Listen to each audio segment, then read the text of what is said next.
Salut! Salut la compagnie! Salut la compagnie! Ça fait longtemps qu'on n'a pas fait une vidéo ensemble. Oui! Ça fait très longtemps et on m'a réclamé que tu sois là. Est-ce que tu le sais ça? On m'a dit il est où ton fils? Il est où? Il est où? Voilà. Il est de retard. De retour.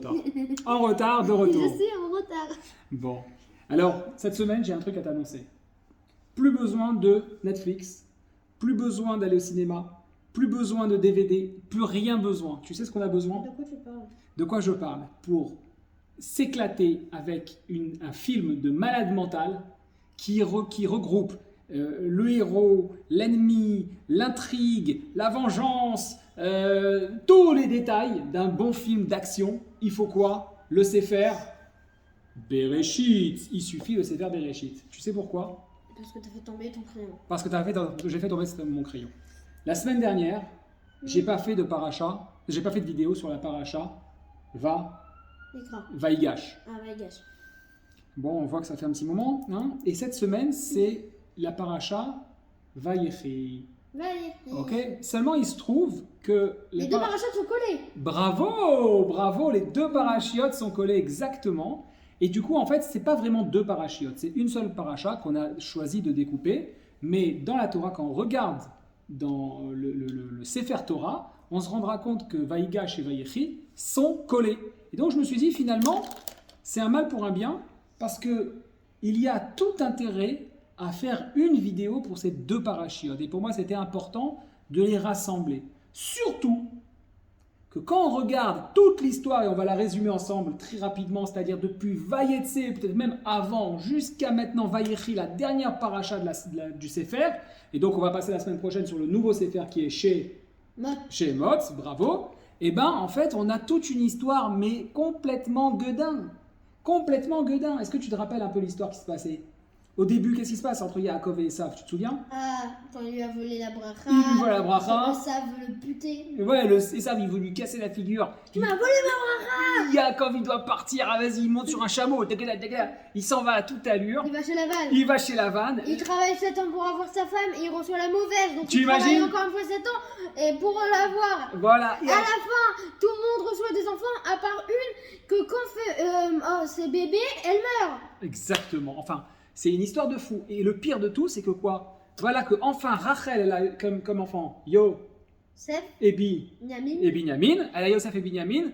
Yosef, qu'est-ce qu'on a dit? Yosef, c'est le préféré de son père, d'accord? C'est marqué dans Toldot, ok? Plus tard, que Yosef, c'est le préféré de son papa. Et à ce moment-là, Israël Ahav et Yosef, c'est écrit dans Toldot. Et à ce moment-là, qu'est-ce qui se passe? Non, les frères de Yosef. Ah oui, en même temps, c'est vrai, on change le nom de Yaakov. Attends, c'est un truc de fou. On lui appelle Israël. Exact. On allume la télé, on voit l'histoire avec Yaakov, tout se passe avec Yaakov et Esav, et tout d'un coup, on regarde la semaine suivante l'histoire, il n'y a plus de Yaakov, il y a Israël. On comprend plus ce qui se passe. On est dans un épisode, dans une série de grands malades, où il y a vraiment des histoires de fous. Et là, maintenant, on arrive dans Yosef. Qu'est-ce qui se passe avec Yosef? Il va faire les rêves. Et qui va raconter à ses frères que les frères vont être jaloux. Exactement. Mais comment ça se fait que ton frère te jette dans un puits pour te tuer? Ah ouais, ça c'est clair, c'est une histoire de fou, donc voilà, c'est vrai. C'est comme si, je te disais, t'es mon frère. Ouais. Et c'est comme si, genre, je te tuais. Tu peux pas tuer ton frère en fait. Tu peux pas tuer ton frère. Bon, Baruch Hashem, il va pas le faire, mais ils avaient envie. Oui. Ils avaient envie. Et qui voulait vraiment le tuer? C'était qui? Qui a eu l'idée? Yehuda. Et là, justement. Le grand, comment il s'appelle déjà? Réhouven. Ouais. À la place de le tuer, et a dit venez, on le met dans un puits. Venez, on le jette dans un puits, exactement. Ouais. Pour qu'il soit vendu en. Ouais, et après, ce que je comprends pas, c'est que tu m'as expliqué qu'ils avaient dit si les serpents et les scorpions le mordent, c'est qu'on a eu vrai. Sinon, eh ben on a eu tort. Voilà, alors comment ça se fait que les scorpions et les serpents ne l'ont pas mordu, mais ils l'ont quand même vendu? Ciao, c'est une super question. Super question, on va essayer de savoir ça. En fait, il y a même une marque loquette à savoir est-ce que véritablement ils ont vendu ou pas. Ce qui est sûr, c'est que Yosef il est parti en Égypte. Ça, c'est une certitude. Ce qui est sûr, c'est qu'ils avaient la kavana de le vendre. Ça, c'est une certitude. Alors, tu as relevé une question très importante. Mais pourquoi ils avaient la kavana de le vendre s'ils ont eu tort? Bah justement, c'est ça un petit peu ce qui se passe. C'est-à-dire qu'on ne sait pas véritablement et on va essayer de le comprendre. Mais surtout, donc là, c'est Vaïgash. Vaïgash, en fait, il y a À nouveau, en fait, les frères de Yosef, ils arrivent en Égypte parce qu'il y a la famine en Eretz Kenaan. Ils viennent, ils se retrouvent face à Yosef. Et à nouveau, c'est Yehuda qui fait un peu une feinte à Yosef. Il ne sait pas que c'est Yosef, évidemment. Il pense que c'est simplement le roi d'Égypte, le pharaon, ou du moins le vice-roi. Il lui dit, s'il te plaît, m'embête pas trop. Mais en fait, il lui dit, s'il te plaît, m'embête pas trop d'une manière où si tu m'embêtes, je vais te zigouiller. Je vais tuer tout le monde en Égypte. Donc, il ne faut pas me... Yehuda. Yehuda. Gour, Arié, Yehuda. Yehuda, il est comparé à la Torah comme un lion. Yehuda, il avait une force incroyable. D'accord? Avec Shimon et Lévi aussi. Ensemble, on dit que Shimon et Lévi, les poils de leur torse, quand ils se mettaient en colère, ils traversaient les habits comme des sabres. T'arrives pour le pousser, t'as comme une main qui est remplie de clous là. Ok? Donc c'est chaud, c'est une vraie histoire. Et surtout, quand on arrive dans Vayechi Yaakov Beretz Mitzraïm, Shva Esrei Shana, qu'est-ce qui se passe pendant cette époque-là? En Mitzraïm, on nous dit que Yaakov, il a vécu les plus belles années de sa vie. Alors tu comprends pas. En plus, dans Vaïgash, on va entendre Ani Yosef. Ok, Ani Yosef. Ses frères vont absolument pas y croire. Et ses frères vont être en choc. Ils vont être en choc, évidemment. Donc tu te rends compte, c'est quand même un film de fou qui est en train de se présenter. T'as jeté ton frère dans un puits pour qu'il devienne un roi. Exactement. Yaakov Yaakov, il a vécu 147 ans et ces années-là, c'était les plus belles années de sa vie que depuis qu'il est arrivé en Égypte. Il y a toutes ces questions, qui se posent. Mais surtout, la question qu'on va essayer de comprendre aujourd'hui, c'est quand finalement Yosef, il dit à ses frères, Ani Yosef, comment c'est écrit? C'est plus tard, lorsque ils vont rentrer justement le montrer. Bon, c'est pas grave, je vais retrouver ça tout de suite. En tout cas, il demande, est-ce que mon père est encore vivant? Ok. Et là-dessus aussi, on ne comprend pas finalement qu'est-ce qui se passe. Alors, la question qu'on va se poser aujourd'hui, c'est la question la plus importante. Ok. À savoir quoi? À savoir pourquoi Yehuda, il veut tuer Yosef. Et quel est le rapport avec notre parachat de Vaïgash? Quel est le rapport de la parachat de Vaïchi? Parce que j'ai envie de dire que depuis Vayetse, peut-être même avant, tout ça, c'est une histoire complète. Ok? Je peux parler sur ce que tu avais dit. Bien sûr, parle sur ce que tu veux. Vas-y. L'autre fois chez Margalite du Sadal. C'est-à-dire, vas-y, je m'en rappelle plus. J'avais dit que peut-être la jalousie déjà était en train d'emporter ses frères et que le Satan était rentré pour empirer et que c'est comme ça qu'ils l'ont jeté dans un puits pour le tuer. Oui, alors vas-y, dis-moi. Tu te rappelles, je t'avais parlé de ça. Vas-y, je t'écoute. Répète-moi parce que je m'en souviens pas trop, j'avoue, franchement. On était chez Marguerite et je t'avais parlé de ça, on avait parlé de la paracha. Ouais. Et je t'avais dit que peut-être les frères, déjà qu'ils avaient de la jalousie qui se croient le plus beau, le plus fort et tout. Ouais. Et ils avaient déjà une jalousie qui montait très haut. Et je pense qu'à ce moment-là, il y a le Satan aussi qui est venu, qui a empiré tout et qui a vraiment poussé tellement fort que ses frères ont voulu le tuer. Exact. Et donc, tu crois que ça vient juste de la jalousie? Oui, non, pas juste de la jalousie, de la colère. Je pense que ça vient non seulement du fait de vouloir être premier, le plus fort, toujours vouloir montrer que l'autre a tort, c'est toi le plus fort, non seulement de la jalousie et de la colère et du Satan. D'accord. Donc du coup, finalement, tu es en train de dire que pour nous, c'est un enseignement, une leçon de savoir qu'il ne faut pas se la raconter non plus, il ne faut pas développer son ego, sa gava. Ouais. Ça se peut, oui, t'es fort et tout, mais après tout, t'es quand même un humain. Exactement, t'es quand même un humain. Donc il faut quand même rester à son niveau. Mais supposons, je sais pas, je suis un garçon très très beau ou une femme très très belle. On n'est pas chayav de ça. Dieu, il nous a donné la beauté, il nous l'a donné. On n'a pas fait ça. Tu vois ce que je veux dire? On n'est pas obligé de dire oui, c'est moi le plus beau, toi t'es pas beau par rapport à moi, c'est moi. D'accord, le moi en fait. Premier. D'accord, tu es en train de dire qu'en fait le moi, donc l'existentiel, c'est intéressant parce qu'en psychanalyse, mon chéri, je t'expliquerai ce que c'est. C'est la réflexion autour de tout le comportement qu'on peut avoir. Donc la pensée autour de notre attitude. Ok, on va dire ça comme ça pour que tu puisses le comprendre en cours. Eh ben le moi, il est très fort. Il est tellement fort que il doit exister parce que si tu ne sais pas qui tu es, ben, comment tu peux fournir finalement la mission sur cette terre? Mais d'un autre côté, le moi, il peut être destructeur. C'est-à-dire que, comme tu as dit, s'il n'y a que moi, il peut détruire. On n'avait pas parlé de ça. Je n'avais pas prévu que tu interviennes là-dessus et je trouve ça génial. Franchement, Kol Hakavod. C'est très juste. Toujours plus de sujets. Voilà, exactement, toujours plus de sujets. Dès que c'est un sujet de la Torah, tu peux en rajouter comme tu veux. 100%, parce que on peut penser à un moment donné. On pourrait faire une vidéo de 2 heures si ça parle sur la Torah. Allez, on est parti pour. Ok. Let's go. Let's go. On pourrait penser que la Torah c'est juste une histoire, etc. Mais en réalité, chaque ligne, on l'a déjà dit 1000 fois et ceux qui nous regardent le savent, chaque Et ligne est là t'avais dit pour une nous fois faire que travailler nous-mêmes. Toi-même, tu avais dit une fois que la Torah c'est infini, que même chaque lettre veut dire quelque chose. Chaque lettre, elle veut dire quelque chose. Il y a même une explication que j'ai lue cette semaine, je ne savais pas du tout, qu'a priori, la Torah, on pourrait la lire d'une traite sans s'arrêter et on a fait la découper, al Kabbalah, qu'avec des noms de Dieu. C'est-à-dire qu'on ne lirait plus, par exemple, je ne sais pas moi, Vaïten Lavan le Rachel Bito, par exemple, mais on lirait Vaïten Lavan le Rachel Bito en un seul mot, et là, on mettrait un espace ailleurs qui serait composé des noms d'Akadosh Baruch Hu. Toute la Torah, ça serait ça. Donc, effectivement, tu as raison, c'est énormément de sens. Maintenant, revenons à nos moutons, parce que la question qu'on se pose, c'est que lorsqu'on arrive dans Vaïgash, donc la semaine dernière, on est le 1er janvier aujourd'hui, on est dimanche Yom Rishon. On est en 2023 aussi. On est en 2023, on va en parler à la fin de la vidéo. Et bien, lorsqu'on finit à peine Vaïgash, qu'on rentre dans Vaïchi, il y a 2 sujets fondamentaux. C'est que d'un côté, on a cette histoire qu'on nous rappelle qu'il y a un frère qui voulait tuer son autre frère, Yehuda qui voulait tuer Yosef. Et malgré tout ce qui se passe, que Yosef, finalement, quelque part, il a eu raison par rapport à ses rêves, il dit qu'il est Yosef, il ramène son père, et son père, il passe les plus belles années de sa vie, c'est le début de Vayechi, il va mourir à ce moment-là, etc. Et même à la fin de Vayechi, même Yosef, il va être niftar, si je ne dis pas de bêtises, c'est à 110 ans, on va voir ça un peu plus tard. Quoi qu'il en soit, il y a ces questions qui se posent. Alors pour essayer de répondre à ça, c'est très très très facile. Tu sais ce qu'on va faire? On va déjà s'interroger sur le nom de Yosef. Ouais, c'est ça, 110 ans. Ben Meav et Serchadim, exactement. On va s'interroger sur le nom de Yosef et sur le nom de Yehuda. Parce que c'est quelque chose qui va nous permettre de comprendre un peu la situation.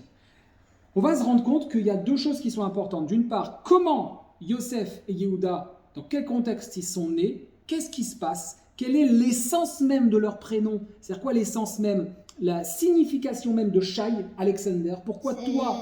Shai, c'est un cadeau. Un cadeau. Pourquoi tu t'appelles Shai Alexander et lui, il s'appelle Yosef et l'autre, il s'appelle Yehuda.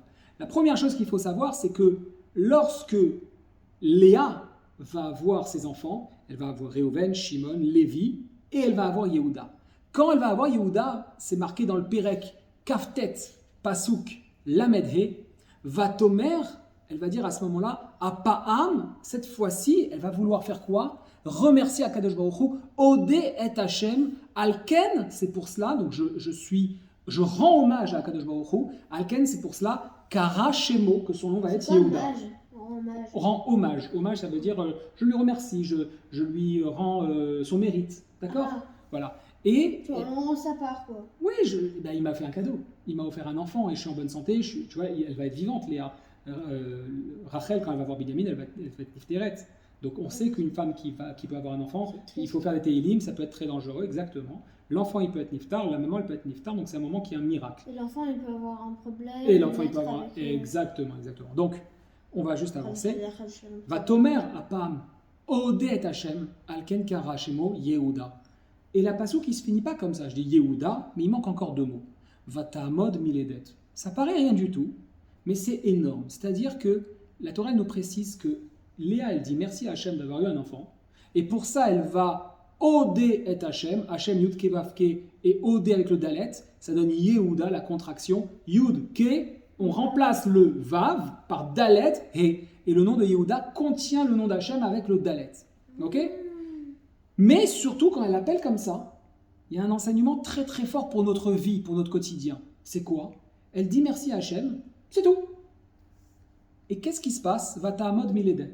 Elle arrête de pouvoir avoir des enfants. Hachem, il lui empêche d'avoir des enfants.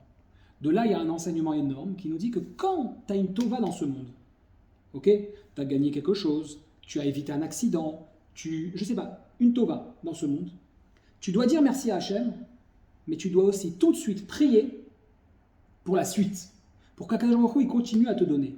Et c'est exactement ce qu'on va retrouver. Prier et après dire merci. Alors, tu voudrais quoi? Demander d'abord et ensuite dire merci? Ça paraît pas très logique. C'est ce qu'on va trouver. Ah, tu dis merci de ce que t'as pour en demander encore? Ouais, tu dis merci pour la condition que tu m'offres. J'ai une grande maison. Baruch Hashem, merci. Que Dieu me donne plus grand peut-être. Ou qu'il continue dans sa bracha à tout le temps me donner aussi grande. On envisage l'avenir. Et comment on le voit? On le voit au moment où Rachel va avoir Léa. Va avoir Yosef.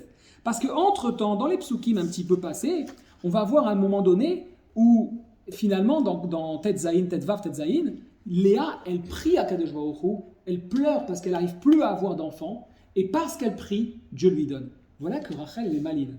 Elle est maline, et lorsqu'elle va avoir son fils, va ta'ar, va teled ben, et voilà qu'elle est enceinte et qu'elle accouche un fils, va tomer asaf elokim et cherpati.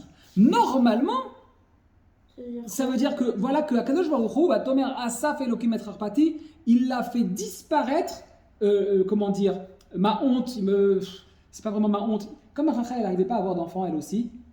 Tu vois, Léa en avait, les servantes les autres femmes de Yaakov en avaient, etc. Mais pas elle. Là, quand elle a eu enfin Yosef, elle dit à Kadosh Baruch Hu, merci, tu m'as enlevé ma honte. Ouais, ma honte un peu, ok? Je sais pas comment dire autrement. Cherpati. Attends. C'est pas grave, on va passer. Et en fait, quand on reprend, on va Tomer Asaf Elohim et Cherpati. Ton tonton, il s'appelle comment? Asaf. Yosef, il aurait dû s'appeler Asaf. Pourquoi alors? Alors qu'est-ce qui se passe? Et quand on continue, c'est marqué quoi? Vatikra et Shemo Yosef. Hein? Asaf, Yosef, c'est pas la même chose. Yosef, il m'a ajouté quoi? Les morts, le passage qui continue, Yosef Hashemli Ben Acher. Que Akadosh Baruch Hu, il lui demande, il va me donner un autre fils. Et donc là, qu'est-ce qu'elle fait? Elle change la bracha. Et elle dit, voilà, je remercie Hachem qui m'est enlevé de cette situation de galère, mais aussi je prie Hachem pour le futur qui me donne un autre fils. Donc elle corrige l'erreur enfin elle corrige, elle ne fait pas l'erreur de Léa, qui ça lui a coûté cher, parce qu'elle a dû beaucoup prier pour avoir à nouveau des enfants. Et donc là on a deux informations. On a une information que le prénom de Yehuda, c'est un prénom qui stoppe la situation dans le contexte où sa maman l'a eu. C'est-à-dire qu'elle a juste dit merci et boum, ça a arrêté les choses. On va comprendre qu'est-ce que ça veut dire, quel est le message qui est derrière. Et Yosef, c'est l'inverse. Il ajoute. Alors maintenant, on a besoin d'aller dans Vaishlach. On a besoin d'aller dans Vaishlach, Pasuk et Vav, Perek Lamed He. Et qu'est-ce qu'on va trouver là-bas, Pasuk, Vav, Perek Lamed He? On va trouver Alors, on y va. Il va falloir m'aider un tout petit peu. Voilà, les Med He, Pasuk, Vav. Alors là, je suis un petit peu étonné.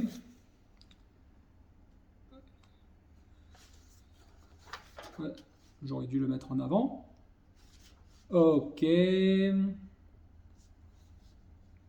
Voilà. Donc on est là, Pasuk Yud, et non pas Pasuk Vav, voilà pourquoi je ne trouvais pas. Vayomer lo Elokim Shimcha Yaakov, lo ikareshem Shimcha od Yaakov, ki im Israël yeshemcha vaikra et shemo Israël. Là on est dans l'étape que tu as dit, où Yaakov il va se faire appeler Israël. Et là vous allez remarquer qu'il y a quelque chose de phénoménal. Parce qu'il y a un petit mot qui va revenir à différents moments et qui va nous donner une direction énorme. Ça sera quel mot? Alors je vais lire le passage. Vayomer lo Elokim. Et Dieu il lui dit Shimcha Yaakov. D'accord? Ton nom c'est Yaakov. Lo ikare Shimcha od Yaakov. Tu vas pas simplement t'appeler seulement encore Yaakov. Ok? Od Yaakov. Ki im Israël y est. Car en fait tu es Israël. Okay, où tu seras Israël, tu seras Shemecha comme nom, Vaikra et Shemo Israël, et Akadosh Baruch Hu lui a donné le nom Israël. Ce qui est intéressant. On a appelé Eretz Kenan Israël du coup? On y arrive, je vais te répondre à cette question, parce que c'est un rapport avec Yaakov qui est descendu d'Eretz Kenan, d'accord? Et que toute la descendance de Yaakov, c'est Israël, c'est pour ça qu'il porte son nom. Justement, là, quand Yaakov il s'appelle. Qu'est-ce qu'il a fait pour appeler un pays en son nom? Alors, c'est pas un pays, en réalité. Tu as raison que c'est le pays. Mais qui habite le pays? C'est le Ham Israël. Oui. Voilà. C'est en liaison entre la terre, Canaan, le peuple d'Israël qui arrive, le peuple d'Israël qui suit le peuple d'Israël, soit juste une phrase, qui suit la volonté de celui qui porte le prénom Israël. Et justement, on va y arriver. C'est pour ça que tout ça, ça s'appelle Israël. Exact, entre autres. Voilà. Alors on va y arriver. Là, à un moment, c'est la première fois on est dans Vaïshlach, que Yaakov il va appeler le nom Israël. Et la manière dont il lui dit, c'est intéressant. Akadosh Baruch Hu, il aurait pu dire, bon, allez, Nigmar, tu t'appelleras plus Yaakov, tu t'appelleras Israël. Zéro. Ou il aurait pu lui dire, je vais...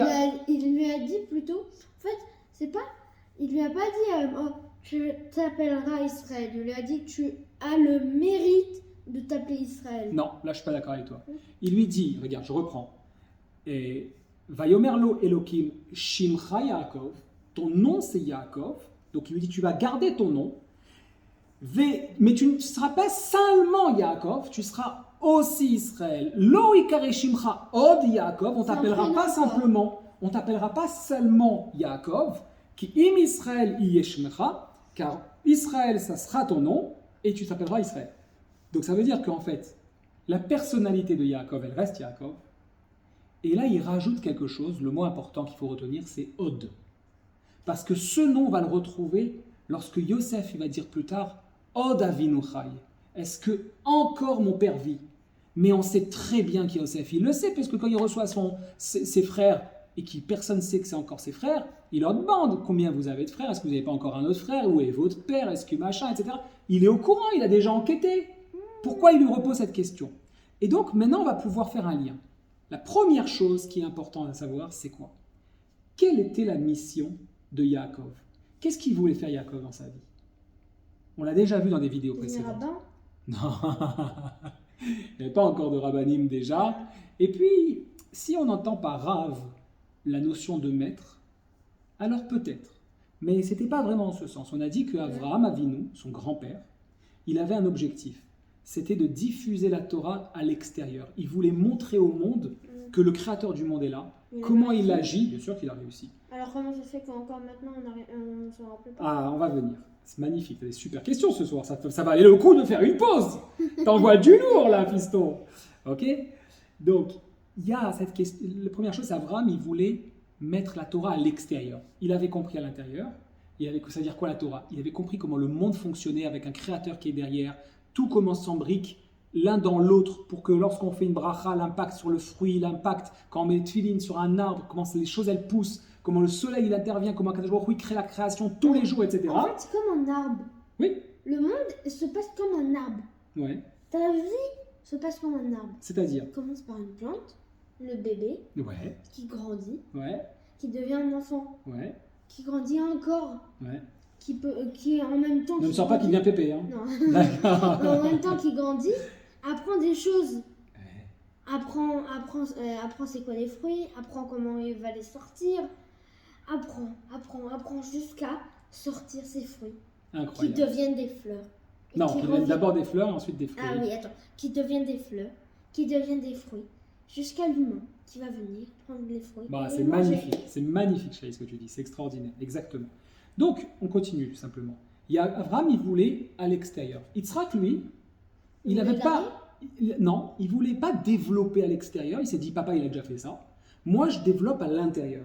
Il faut que je ressente ma connexion dans mon corps, comment ça se passe, dans ma famille, dans mon intérieur, d'accord, dans ma vie privée. Il faut que je ressente. C'est pas simplement je dois aller travailler, gagner de l'argent, oui. Non, Akadosh Baruch Hu, il est avec moi dans mon travail. Akadosh Baruch Hu, il est dans ma famille. Akadosh Baruch Hu, il est dans le succès de chaque chose que je fais. C'est pas facile. En gros, Aujourd'hui, c'est difficile. Regarde, tu as la mer ici. Comment tu peux imaginer qu'Akadosh Baruch Hu, il t'offre cette vue, par exemple? C'est très compliqué de pouvoir le concevoir et de dire Toda la El à chaque instant. j'ai une question. Ouais. Pourquoi on devrait apprendre comment H&M est partout si on sait déjà qu'il est partout? Très bien. C'est pas qu'on doit apprendre. On sait, comme tu as dit, on le sait, il y a Arsinaï, on sait qu'Hachem est là dans chaque chose. Maintenant, on veut le vivre.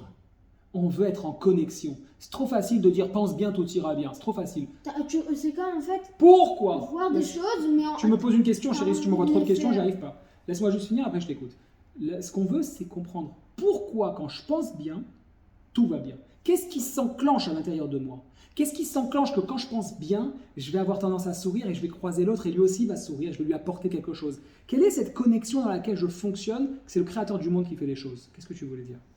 Je voulais dire en fait, c'est comme si tu voyais quelque chose, chaque fois que tu le vois et tu décides de le vivre. Exactement. Tu décides, tu vois tout le monde faire du vélo, mais tu sais pas du vélo.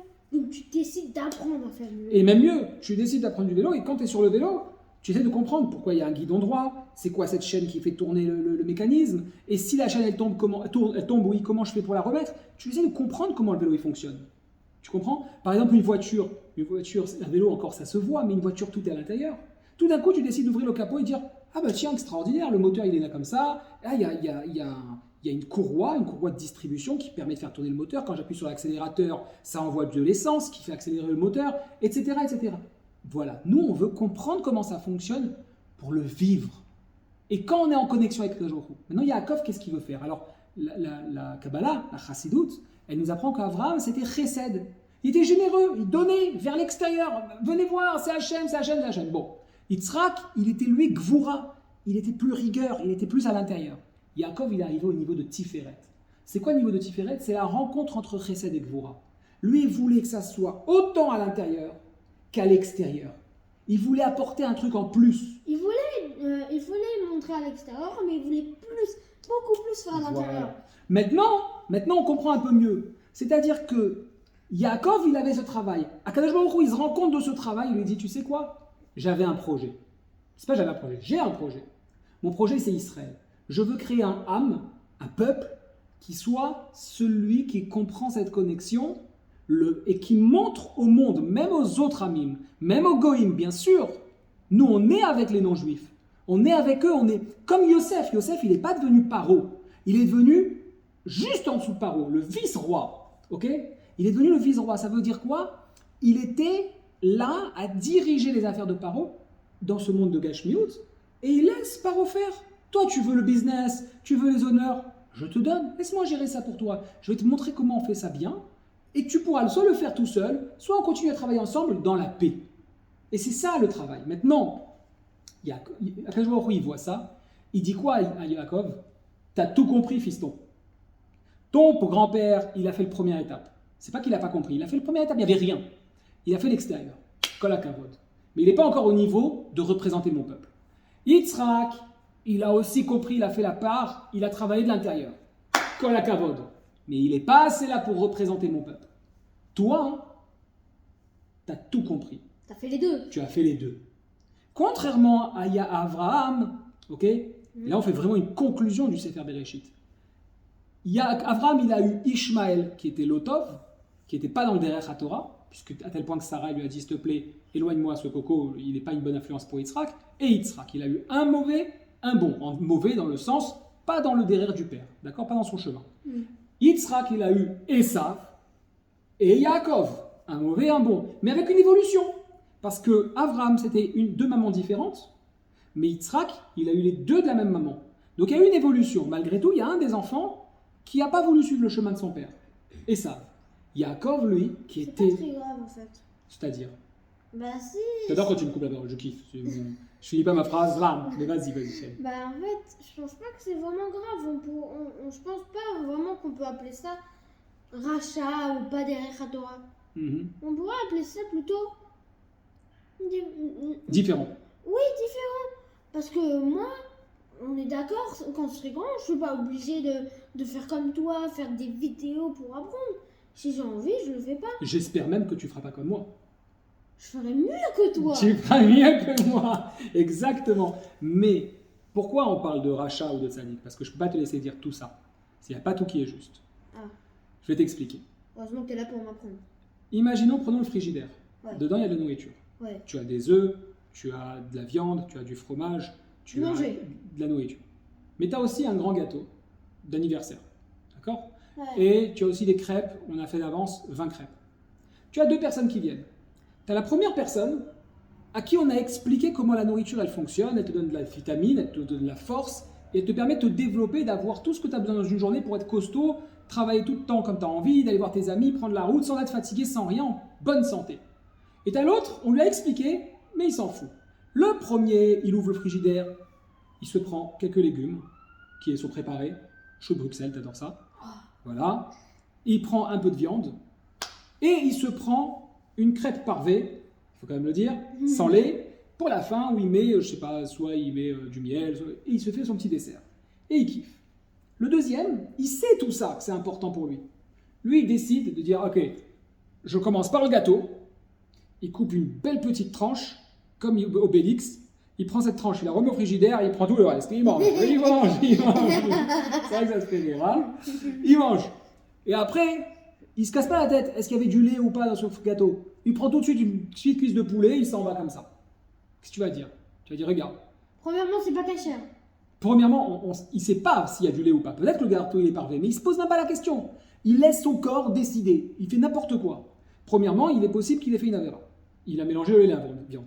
Deuxièmement, il a faim. Très bien. Mais il commence par manger des gâteaux qui sont que du sucre. Donc ça va le bourrer parce qu'il a mangé une tonne. Il aura plus faim. Mais ce sucre va se transformer en quelque chose de mauvais pour lui, va lui donner une énergie d'un coup hyper fort, il va se sentir super fort et une heure après il va être capoute. Alors que l'autre frère, il a bien fait les choses. C'est ça qu'on veut dire par tzaddik ou rachat. C'est pas qu'ils sont méchants. C'est pas qu'ils veulent faire du mal. Rachat, c'est méchant. Oui, c'est vrai. Mais c'est de dire, en fait... Tu veux dire rachat par chemin. Voilà. Rachat par pas bon chemin. Exactement. Maintenant, regarde. J'ai compris. Maintenant, le problème qu'il y a. Pourquoi on appelle ça rachat? Parce que celui qui a mangé d'abord le gâteau et qui va continuer dans ce minag de manger n'importe quoi, d'abord il va devenir hyper gros et en plus il va laisser ses instincts de gourmandise, il aura toujours faim, et il va laisser ses instincts de gourmandise le diriger. Et peut-être qu'un jour, il va avoir tellement faim, il aura tellement pris l'habitude, je connais des gens comme ça, tellement faim, tellement pris l'habitude, dès qu'il n'a pas à manger, il s'énerve. Est-ce que c'est bien de s'énerver? Non. Ah. Ça t'emmène à n'importe quoi. N'importe quoi. Moi, et il va mettre une claque à un petit enfant, par exemple, bam, une grosse claque parce qu'il lui a pris un pain au chocolat. Tu vas dire, allô, t'as 40 ans, t'es un grand, qu'est-ce que tu fais? Ouais. Et tu vas te dire, mais celui-là, en fait, il s'écoute plus. La Torah, elle sait quoi, hein. Il sait que... N'importe quoi ce qu'il fait. Voilà. Et là, est-ce que tu vas dire que c'est un rachat ou un tzaddik? Je vais plus te dire qu'il est débile. Voilà. En gros, ça veut dire qu'en réalité, pourquoi on appelle ça un rachat? Parce que au début, juste prendre du gâteau à la place d'un repas, bon, mais à force de prendre ces habitudes, tu vas tomber dans quelque chose où tu ne te maîtrises plus, où tu fais n'importe quoi. Et c'est ça le problème. Un rachat, c'est pas un homme qui a simplement fait une erreur. Et ça, il n'est pas juste... Il continue dans son erreur. Et ça, par exemple, il allait à la chasse, il adorait tuer pour le plaisir, même pas pour manger. Il prend un animal d'Akadosh Baruch Hu, bam, une flèche, bam, un coup de pistolet. Mais qu'est-ce qu'il t'a fait? Ouais, je kiffe le voir. Après, il le regardait mourir, il prenait du plaisir. Voilà pourquoi ça devient un rachat. C'est pas vraiment du plaisir, en fait. Et lui et ça, c'était du plaisir. Il était très animal. Il était monstrueux, d'accord, dans sa manière. C'est pour ça qu'il voulait tuer son frère. Regarde, il lui prend une petite bracha qui veut rien dire. Comment Yaakov, il le calme? Il lui dit, tu sais que la bracha, elle n'a pas marché. Calme-toi, on va pas se battre. Mais ils savent, à la base, ils voulaient le massacrer. Et ben voilà, c'est quoi un rachat? Un rachat, c'est quelqu'un qui commence par une petite chose, une petite. Comme on dit, celui qui vole un œuf, juste un petit œuf, un jour il va voler un bœuf. Parce que quand tu commences par un petit mauvais chemin, tu finis par faire des drames. Et c'est ça ce qu'on appelle se tromper de chemin. C'est pour ça qu'il faut toujours s'arrêter dès que tu commences. Voilà. Donc maintenant, toi, tu seras grand. Tu veux pas faire de vidéos, tu veux faire des films carrément au cinéma sur ce qu'on fait ou autre chose. Mais tant que tu suis le Derech Torah, à ta manière, aucun problème. Tu étudies la Torah. Tu peux faire de toutes les manières, mais si tu fais derrière la Torah. Mais oui, tous, tu pourras inventer peut-être des nouveaux modes. Tu vois, il y a combien de personnes sur YouTube qui font des vidéos avec leur fils? Je n'en connais pas beaucoup, hein. On peut inventer des nouveaux modes, tu vois. Alors on finit maintenant un petit peu, parce que ça commence à prendre du temps. Donc, qu'est-ce qu'on a dit? Yaakov, il voulait faire l'intérieur. Et grâce au fait qu'il voulait faire l'extérieur et l'intérieur, il a mérité le nom de Israël. D'accord? Il a mérité ce nom d'Israël. Voilà que quand Yosef, maintenant on va dans les parachiotes, Vayeshev, il arrive avec les rêves. Avant les rêves, il y a quelque chose de fondamental qui est fait. D'abord, il y a un message très fort de la Torah. Et les Toldot Yaakov, Yosef. C'est quoi la descendance de Yaakov? Yosef. Sous-entendu dire quoi? Que le seul qui prenait la volonté de son père par rapport à ses autres frères, qui étaient tous des tzadikim, qui étaient tous des gens bien, c'était Yosef. Et là, il y a un petit truc qui est bizarre. C'est que quand on continue, c'est marqué Ve Israël, Ahav et Yosef. Une seconde. Et les Toldot Yaakov. Ve Israël, Ahav. Attends, Israël ou Yaakov? Je vais devenir schizophrène là, je vais devenir fou. Bah alors comment on a su qu'en fait, il lui a appelé comme ça? Il l'a appelé comme ça. C'est marqué. Ah. C'est marqué là. Et les Toldot Yaakov, Yosef. Ok? Ve Israël, Ahav et Yosef. D'abord, il faut savoir une chose. Élé, d'où on sait que c'était ce que voulait Yaakov. Elé, ça représente la gematria Shloshim Veshesh, 36. 36, c'est 6 fois 6. C'est Alpi Kabbalah, les 6 jours de la création multipliés par les 6 manières pour chacun des jours d'exprimer pleinement chaque jour. Ça fait 36. Donc on sait qu'à chaque fois qu'on voit le mot Elé, on est dans un siman d'action. On est sur quelque chose d'action. Donc Elé Toldot, c'est quelle est la génération de Yaakov qui était actif? Yosef. Et Israël, c'est-à-dire celui sous-entendu qui représente le Ham Israël, sa mission dans ce monde, celui qui va créer la terre d'Israël, etc. Ahav et Yosef, il aimait celui qui agissait, celui qui était Yosef. D'accord? Et donc là, on a un siman très fort, parce qu'en fonction de ça, on va se rendre compte qu'il y a des psukim où c'est à chaque fois marqué Israël. Qu'est-ce qui se passe maintenant? On revient à la question fondamentale. On va conclure. Ouais. Qu'est-ce qui vient maintenant de manière fondamentale avec Yehuda? Quand Yosef, il vient et il raconte ses rêves, d'abord Yehuda et ses frères, parce qu'ils sont ensemble, et c'est Yehuda qui tient la tête, ils se rendent compte que Yosef, il ne fait pas les choses bien. Pour eux, Pourquoi? j'arrive, pour eux, Yosef ne fait pas bien les choses. Pourquoi Yaakov, il aimait principalement Yosef? Parce qu'il se retrouvait à travers Yosef. D'abord, il ressemblait beaucoup à sa maman, Rachel. Ensuite, il aimait comment il étudiait, il était concentré quand il était avec son père. Comme Yaakov, il était petit, il allait prier dans la Yeshiva de Shem, etc., etc. Et donc, Yehuda, il ne voit pas cette partie-là. Il voit un gars qui se coiffe. Attends, j'ai mis du gel, je me suis mal rasé ici, détente. Et en plus, il commence à avoir de la gava, il raconte des rêves où les gens vont se prosterner contre eux, sur lui, etc. Il se dit, attends, ça peut pas être l'ambition de papa. Ça peut pas être la suite de papa. Tu comprends? Comment ils voient les choses, Yehuda et ses frères? Comment ils voient les choses? Eux, ils voient les choses de manière très profonde dans la Gdusha. Comment on le sait aussi? Dans Vayechi. Yehuda, tayoducha, achecha, yatra berechoivecha. Ok? Qu'est-ce qui est marqué dans Yehuda par la suite? Gour Aryeh Yehuda. Il est comparé à qui, Yehuda? À un lion. À un lion. Et Yosef, il est comparé à qui? Yosef, il est comparé... Non, pas du tout. Il est comparé à un bœuf. C'est-à-dire que un, il est comparé à un animal sauvage, et l'autre, il est comparé à un animal domestique. C'est quoi la différence d'après la Kabbalah? Le bœuf, c'est un animal domestique? Oui, une vache, une bœuf. Ok? C'est quoi la différence après Kabbalah? D'après les secrets de la Torah, c'est quoi la différence? Le lion, les animaux sauvages, ils représentent ceux qui sont dans la ardeur de la Torah, ils s'enferment dans les yeshivot, ils prient comme des fous, la Torah, elle vibre dans leur cœur. Ça, c'était Yehuda. Lui, il pensait que ce que voulait son père, ce que voulait Yaakov, c'est qu'on en prenne, on apprenne. Yaakov était bien étente, il étudiait. Lui, il a vu ce côté de son père, il a dit, mon père, il veut pas qu'on s'étende dans le monde. Il veut pas qu'on se la raconte, qu'on se coiffe, qu'on se trouve beau, etc. Il veut qu'on se concentre dans les yeshivot. Et nous, on va faire ça à fond. On va rester berger, on va rester calme, on va pas se la raconter. Et on étudie. Yosef, c'est un bœuf, c'est un animal domestique. Et lui, c'est celui qui apprend la Torah, mais de manière à le refléter dans le monde. C'est totalement différent. Il est là dans un amour de la Torah qui est bien différente. D'accord?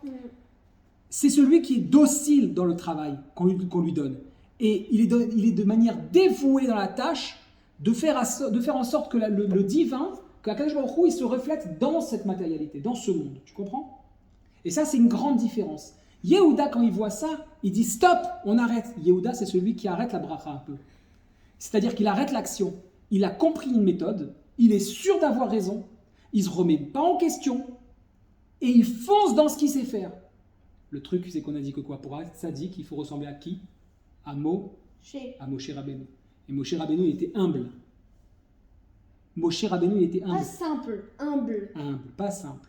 C'est-à-dire quoi? Il faut rajouter cette humilité. Comme nous dit la Gemara, il faut travailler de manière humble et droite. Yosef, c'est pas qu'il se trouvait beau, c'est qu'il voulait profiter des avantages que Dieu lui avait donnés pour faire rayonner la Gdusha dans lui.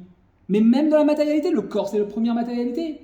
Et qu'est-ce qui se passe quand, maintenant on arrive à la fin, quand Yosef, il reconnaît ses frères, il leur dit quoi? Il leur dit « Ani Yosef », ok?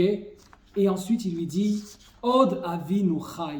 Ha Od Avinu Chai. De la même manière qu'on a vu au début que Akadosh Baruch Hu, il donne le nom d'Israël et il lui dit, c'est pas simplement ton nom, d'accord? À Od Yaakov, comment c'est écrit? On reprend rapidement. C'est pas dans Miketz. Bon, vous avez compris, il réutilise le mot Od. Lo ikre shemecha Od Yaakov, ok? Mais tu vas t'appeler Yeshmecha vaikra et shemo Israël. C'est pas Lo ikre Od Yaakov, c'est pas simplement, il y a ce mot. C'est quoi ce Od? Ce Od, c'est celui qui ajoute. C'est-à-dire que quand il vient, il y a Yosef et il dit Ani Yosef à ses frères, tu sais ce qu'il leur dit? Quoi?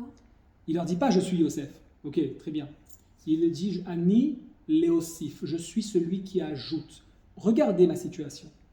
Vous voyez que je vous voulais pas de mal et que le chemin qu'il fallait prendre pour papa, c'est-à-dire pour exprimer Am Israël, pour continuer la chose, c'était dans le fait de s'exprimer dans ce monde, d'être dans les affaires de business, d'être dans la politique, d'être dans la famille. C'est quoi la politique? C'est ceux qui dirigent les pays. Ah. Ok, le Rosh Hashanah, etc. Etc. etc. Yosef, il exprimait à Kadosh Baruch Hu dans chaque étape de sa vie. Il ne s'enfermait pas dans une maison juste à étudier et dire non, mais je ne veux pas voir une Ferrari, c'est quoi? Je ne veux pas savoir si mon canapé il est beau ou pas. Je ne veux pas savoir comment je peux développer mon. Je ne veux pas de business, je ne veux pas travailler, je veux juste étudier. Et il dit quoi à ses frères? Ani Yosef. Ok? Je suis Yosef. Je suis celui qui a ajouté et ça a marché. Haod avinu avichai, avichai, pas avinuchai. Haod avichai. Ça veut dire quoi? Notre père est vivant.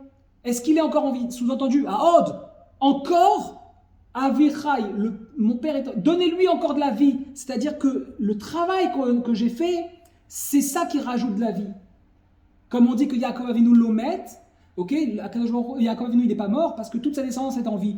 Yosef il est en train de dire allô, je ne sais pas s'il est vivant ou pas. Vous m'avez dit que oui, mais c'est quoi être vivant? C'est être dans l'action. C'est que les Neshama et le gouffre il est collé ensemble. Et bien moi je suis en train de faire ce que papa il m'a demandé. Regardez comme c'est le cas. Et qu'est-ce qui se passe juste quelques psukim après quand les enfants vont voir Yaakov et lui dire quoi? Guido lo les morts Od Yosef Chai. Tu peux encore agir parce que ton fils il est en action. Ok? Tu as compris ou pas? Et qu'est-ce qu'il fait? Vechiou Moshel Bechol Eretz Mitzraïm. Et il dirige toute la terre d'Égypte. Sous-entendu que quoi? Il dirige l'étroitesse, la matérialité. Il est au-dessus. Quand je vois une belle voiture, une Lamborghini, une Bugatti Chiron, c'est que j'ai rêvé que j'avais une Bugatti Chiron. J'ai kiffé. Quand je me suis réveillé, je dis j'ai pas de Bugatti Chiron, j'ai pas de... Qu'est-ce que je fais avec ma voiture? Est-ce que je vais voir... Oui, mais est-ce que je vais voir des gens qui ont besoin à l'hôpital? Je fais Bikur Cholim? Est-ce que je vais amener de la tzedaka? Si ma voiture, elle me sert à ça, mais alors que il te donne une Rolls Royce, il te donne une Bugatti Chiron, il te donne ce que tu veux. Mais si c'est juste pour dire, ouais, moi je suis le meilleur, je roule dans une Ferrari, là ça va pas. Là tu vis la matérialité. Quand les frères viennent, quand les enfants de Yaakov viennent lui dire, Od Yosef Rai, Vechiou Moshe Bechol Eretz Mitzraïm, ils disent à leur père, il a réussi. Il est allé dans ta direction. Il s'est émancipé. Il était meilleur que toi. Il était meilleur que toi. Il s'est émancipé dans le style. On peut croire que oui, mais non, il a gardé toute la Torah. C'est-à-dire qu'il a pris tout le monde, mais il a intégré la Torah dedans. Il a intégré Akadosh Baruch Hu. Il a montré aux Égyptiens comment ça fonctionne. Paro, il savait très bien que Yosef était juif, était hébreu du moins. Il le savait très bien. Et il lui a donné tout ce qu'il fallait. Alors, à ce moment-là, Yosef, il donne un siman à ses frères. Et il leur dit quoi? Yehuda, c'est de toi que va venir Mashiach. J'ai besoin que tu comprennes ça. J'ai besoin que tu libères les choses. Et quand il y aura eu l'histoire avec Tamar, on voit bien que doucement, doucement, Yehuda, il avait compris ça de lui-même. Ça n'a pas été facile, mais il a reconnu les choses. Mashiach n'est toujours pas venu. Il est en chemin. Le rabbi nous a dit. Mashiach, il arrive. Yes. Et c'est pour ça que la paracha de Vayechi, elle commence en disant quoi? C'est aussi les vidéos. Voilà. Et c'est pour exactement. Et c'est pour ça que la paracha de Vayechi, elle commence en disant quoi? Vayechi Yaakov Beretz Mitzraïm Shva Yisre Shana. Vayime Yaakov Shva Shanim. Yaakov, il a vécu les plus belles années en Égypte. Il a vu son fils être en Mitzraïm, ok? Et il lui a dit, il a vu qu'il maîtrisait la matière. Pour autant, et on aura fini là-dessus véritablement, quand Yaakov, il va être niftar, vers la fin de la paracha, qu'est-ce qu'il dit à à son fils, qu'est-ce qu'il fait promettre à Yosef? Il lui dit, je t'en prie, ne me laisse pas en Mitzrayim, ne me laisse pas en étroitesse, ne me laisse pas dans un monde où il n'y a que la gashmiut, la matérialité. Remonte-moi en Israël où il y a une connexion particulière, où je suis Yachar El, où je suis dans le derer d'Hachem, en osmose avec moi-même, avec mon nom. Mais il va mettre Niftar. C'est pour la fin, donc c'est pas pour réussir. En osmose. Et Yosef fera pareil. Il va partir, et quand les Israël vont partir avec Moshe, on va récupérer le cercueil. Ok? Maintenant, on a compris que c'est pas un combat entre Yehuda et Yosef. On a compris qu'il y a un message très profond sur ce qu'on doit faire nous en Israël, ce qu'on doit faire nous dans le monde, ce qu'on doit faire nous avec les Bnei Noach, ce qu'on doit faire nous avec les non-juifs, c'est-à-dire donner l'exemple, prendre les plus belles maisons, les plus belles voitures, les plus belles entreprises, les plus beaux business, et vivre avec la Gdusha, comprendre que ce n'est pas nous qui dirigeons ça. On essaye de faire un chemin, et si le chemin ne se passe pas comme on veut, on est humble. On accepte qu'Hachem nous dirige vers la bonne direction. Lorsque tu demandes des choses à la vie, écoute mon fils, lorsque tu demandes des choses à la vie, et que la vie ne te les donne pas comme tu voudrais, demande-toi ce que la vie attend de toi. Sois suffisamment humble pour te dire, attends, si je pense bien faire et je fais comme ça, et que ça ne se fait pas, peut-être qu'il faut que je regarde les choses différemment. Et il faut peut-être que je sois plus à l'écoute de la vie. C'est ce que Yosef il dit à Yehuda. J'ai jamais voulu qu'on soit ennemis.